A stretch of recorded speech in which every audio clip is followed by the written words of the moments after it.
Welcome back to the Bluechip Breakdown, Vols fans. I'm your host, Bull. It is Monday, July the 1st, 2024, which means Texas and Oklahoma are officially in the SEC. These are two programs that I think we're going to be rivals with for the foreseeable future. Obviously, with Texas, being UT, having that burnt orange, we have the real orange. We're also UT. I kind of feel like who is the real UT is going to be a constant battle back and forth for us. Texas is a really good program. Oklahoma coming into the SEC as well. This is one that we already know the history with Coach Heupel in Oklahoma, all that. That's going to be a big-time rivalry for us moving forward. We play them this season and next season. They get to come to Knoxville next year. We'll probably be seeing Texas, hopefully in Knoxville, 3 years from now. But that's on down the line. I do feel like these are two really good programs. They should be able to come into the SEC and, contribute. I think that they'll step in and probably be two of the better programs in this league, especially Texas. But a lot of folks are sleeping on Oklahoma for whatever reason.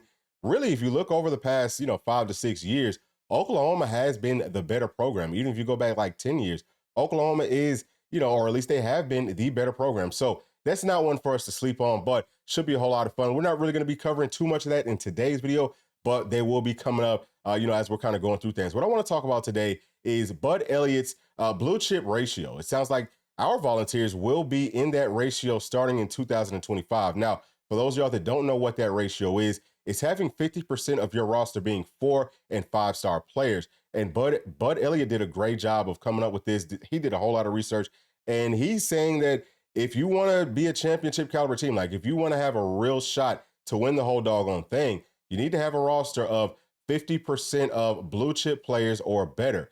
And I'm going to pull up this right here from 2023. And the first team that stood out to me was Michigan. I'm looking around and say, hey, where's Michigan at? We see them right here with 54%, according to this blue chip ratio. And now if you fast forward to 2024, what you're seeing is a lot of the normal suspects. For me, Auburn kind of stood out here. I'm surprised they have that many blue chip caliber players. Now, if you're wondering where Tennessee is at on this list for this season, we have 46%. So we're right outside of the threshold, according to this, to be able to win the whole thing.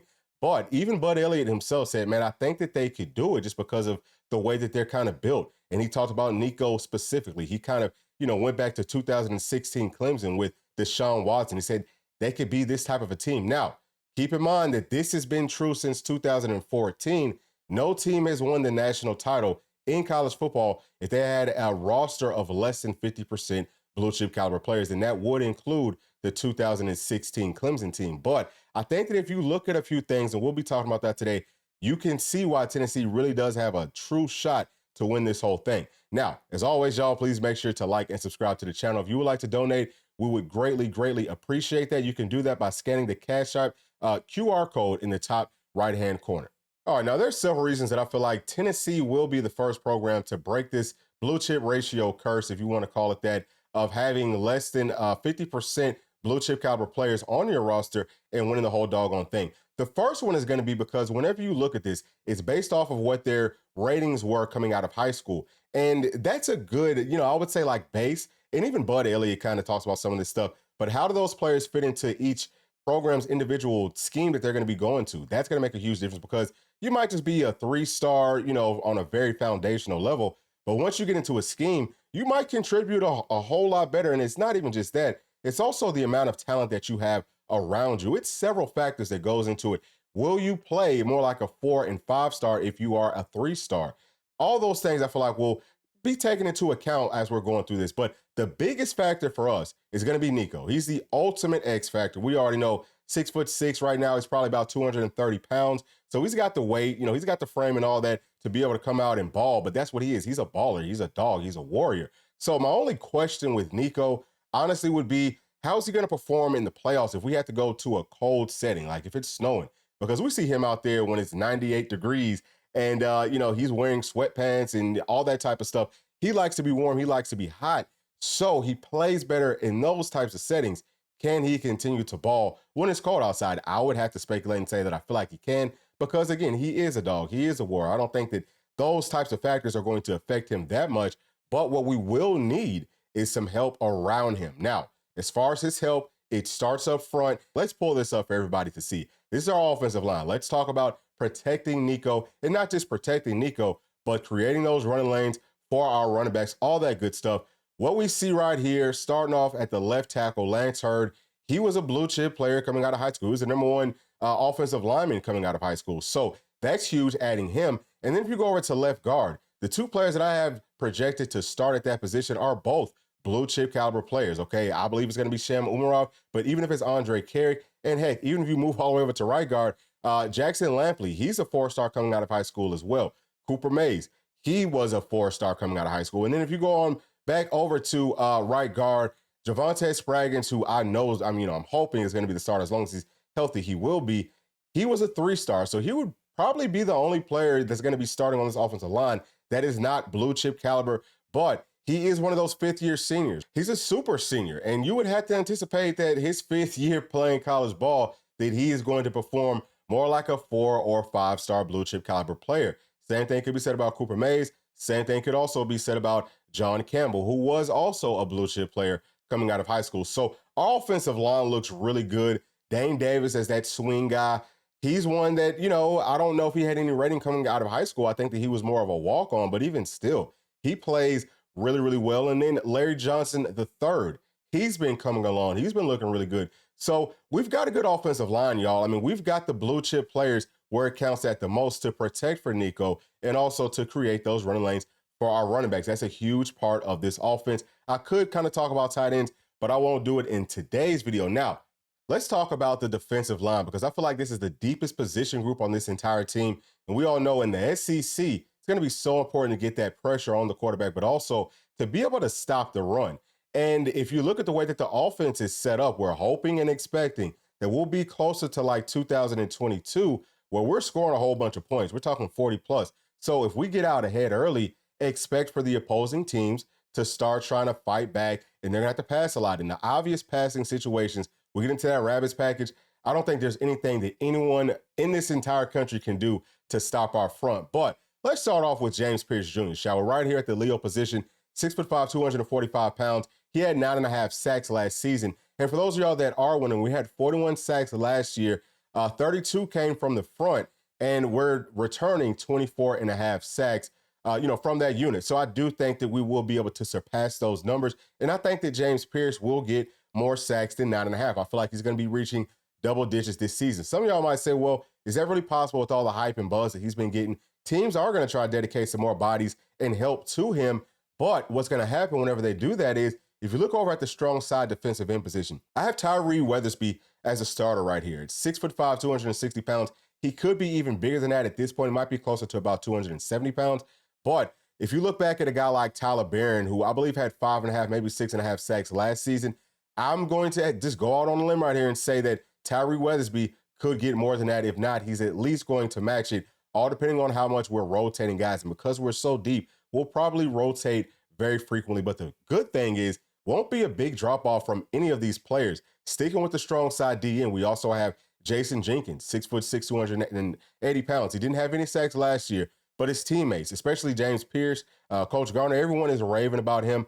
I think that he's going to end up being the number 2 guy coming out right behind Tyree Weathersby, who actually, as a true freshman, was pushing Tyler Barron for some playing time. That might be a big part of the reason he did decide to transfer out, was he kind of saw the writing on the wall. And if Tyree hadn't had a season-ending injury last year, he would have been playing a lot, and he would have had some sacks to go along with it for sure. But these guys, okay, they're more of that edge setter. They're more about stopping the run. But in the passing situations, they will be getting after that quarterback. Now, back to the Leo position, because who comes in after James Pierce? Joshua Joseph, 6'3", 245 pounds. Pay attention to these sizes, okay, because I think that it's so important. The body types that we have and the speed combination, a whole lot of length, and these guys are ready to rock and roll. Now, with Joshua Joseph, he might actually be a little bit heavier than 245 pounds right now. He had 3 sacks last season. I think he's going to take another step forward this year. Everyone's raving about him as well. Now, Caleb Herring, 6'5", 245 pounds. As a true freshman, he had 1 sack. At that time, he was only about 230 pounds.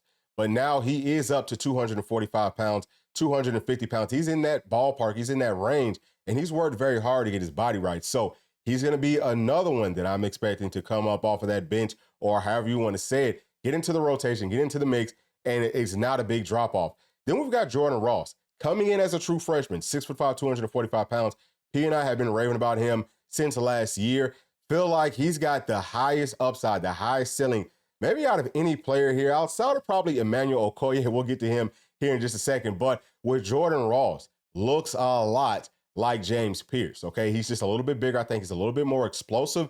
That's going to be scary. Where does he work into all this? And I do kind of have this in order of who I think is going to be first string, second string, third string, so on and so forth. I've got that in order, but Jordan Ross is a guy that could definitely work himself up that depth chart. Now, Emmanuel Okoye, 6'5", 245 pounds. He was playing tight end for us, and he's very new to football. He's only been playing for about 2.5, maybe 3 years at this point. If you talk about a ceiling beyond Tennessee, we'll say 8 years from this point, he has the highest ceiling maybe of any player on this list, maybe even of any player on this team.